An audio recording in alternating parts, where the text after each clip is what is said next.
Hello, this is Richard, and I'm here to introduce the latest adventure in the career of our space-travelling hero, Astropup. If you've heard the earlier stories, you will know that Astropup recounts his memoirs of his time in the Space Force in his own voice. But before I hand you over to our canine raconteur, I'd just like to thank our sponsor, the Centre for Montessori Studies, www.guidedstudies.com.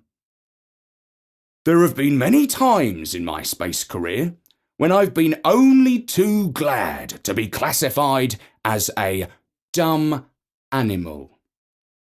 Well now, having made that opening statement, I can see that some of the brighter sparks among you are wanting to know how it is that I, a dog who cannot speak your language, landed this jammy job as a narrator of stories. All I will say for now are two words. Alien technology.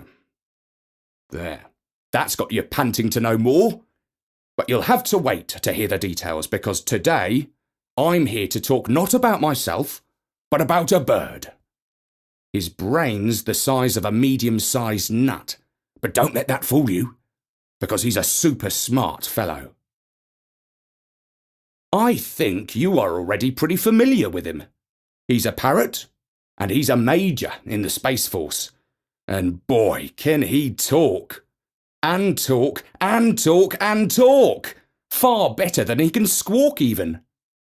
If you've been cramped up in a space capsule with a long-winded bird as long as I have, then I think you will understand the meaning of the phrase, silence is golden. Now let's imagine for a moment that he couldn't talk, or that all he could say was, "Who's a pretty Polly?" or some other such nonsense that amuses the human folk.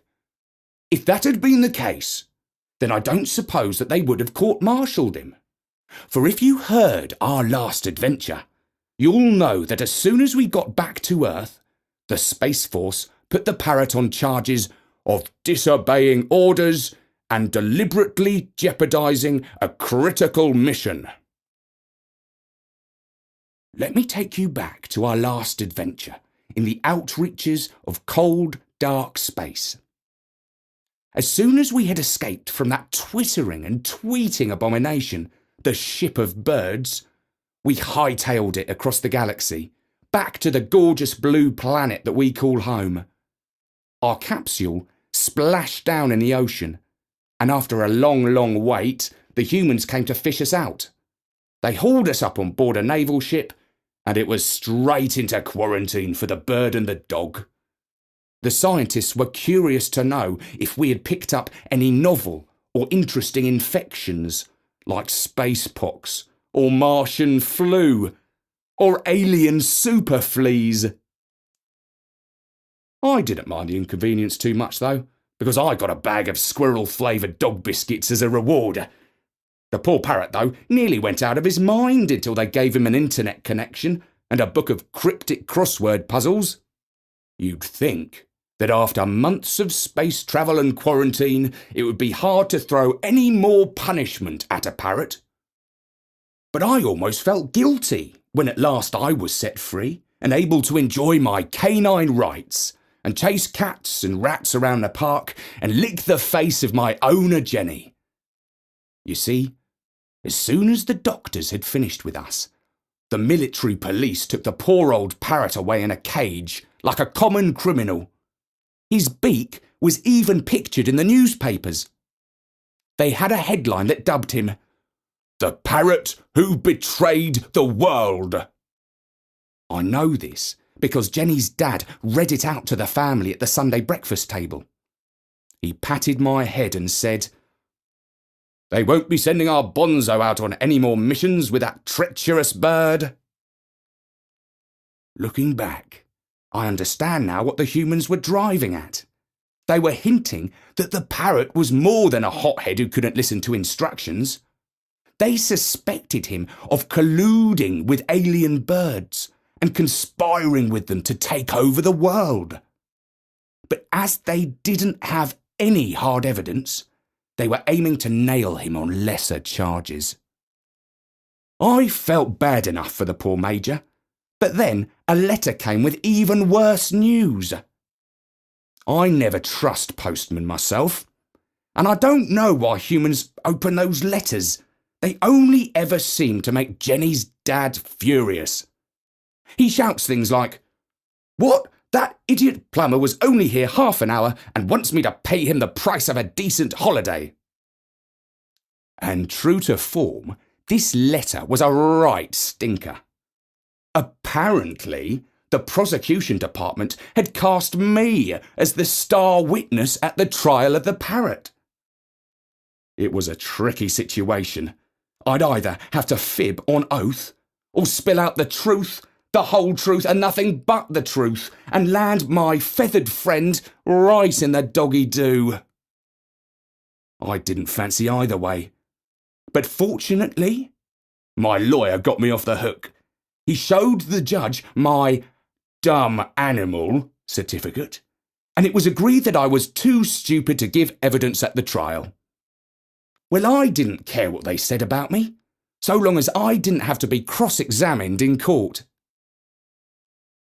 And so I'm glad to say that I watched the parrot's court-martial from the public bench alongside Jenny.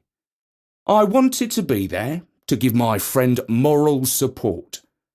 He can be quite an annoying bird, as nobody knows better than myself, but there comes a time when fur and feather should stick together. Because it was a court-martial, the legal bigwigs wore military uniforms. The parrot proudly sported his medals and his insignia, which showed that he was a major, on his wings. He tried to sit up as straight and as soldier-like as possible. There was a grim seriousness that hung over the whole proceedings. It was as tense as a vet's waiting room. Even without my help, the prosecution lawyer thought he had the parrot as good as sent down. He had all the transcripts of the radio conversations with Mission Control, in which you could hear him telling our human superiors where they could get off, so to speak. When the prosecution finished the opening remarks and sat down, the Major's feathers were looking even more yellow than usual, and his little beady eyes were red with fury. At this rate, he would be getting a 10-year stretch in the bird coop. But that was before we heard what the defence had to say. As soon as the lady lawyer who was on the parrot's side stood up, I began to feel hope in my heart. She gave the impression of being immensely clever, like the dog trainer I went to when I was a pup. She asked the defendant to take the perch on the witness stand. She looked at him over her spectacles and said, "Now, Major, will you kindly tell the court when you first realised you had the power of human speech?" "It was in my first year at university," said the parrot. "I used to fly into the lecture hall and I would listen to the philosophy lecturer. Later on, when I was back in my tree, I would repeat all that I had heard back to myself." "And how did you enrol into the university?" "Well, I didn't. I was sort of an unofficial student." "So do you have any formal education?" "Not exactly." "Thank you. That will be all." The parrot looked puzzled as he fluttered back to his place on the bench. You could see he was thinking the same as me. Is that it? But his lawyer was a smart lady, and she had a top-notch expert witness up her sleeve. She called a zoology professor who had written some learned papers on avian communication and thought. This professor was famous for having taught a parakeet to say things like, "Pass me a nut, please," and "Tidy up this cage, it's a disgrace." For a while, the parakeet had his own TV show on Tuesday afternoons on Channel 97, but that celebrity bird brain couldn't actually hold his own in a dinner party conversation, let alone fly a spaceship like the Major. The defence asked the witness if a parrot could be held responsible for his actions. The zoology professor laughed and wanted to know if it was a serious question.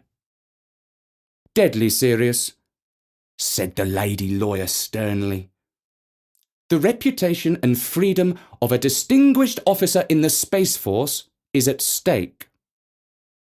And the judge leaned over and reminded the professor that he was on oath. "Well, no," said the professor. "By nature, parrots are the most irresponsible birds you could imagine, and no matter how chatty they are, only a fool would put them in charge of anything." "And because a parrot can speak, does that mean that he can understand?" "Of course not," said the professor, looking quite puzzled that anyone could ask such a dim question. At that, the parrot screeched, "Rubbish! I can understand everything." And the judge banged his hammer on the desk and gave him a stern talking to, saying that he would have him taken down to the bird cages if he went on that way. "This is an insult! I want to plead guilty!" the Major squawked.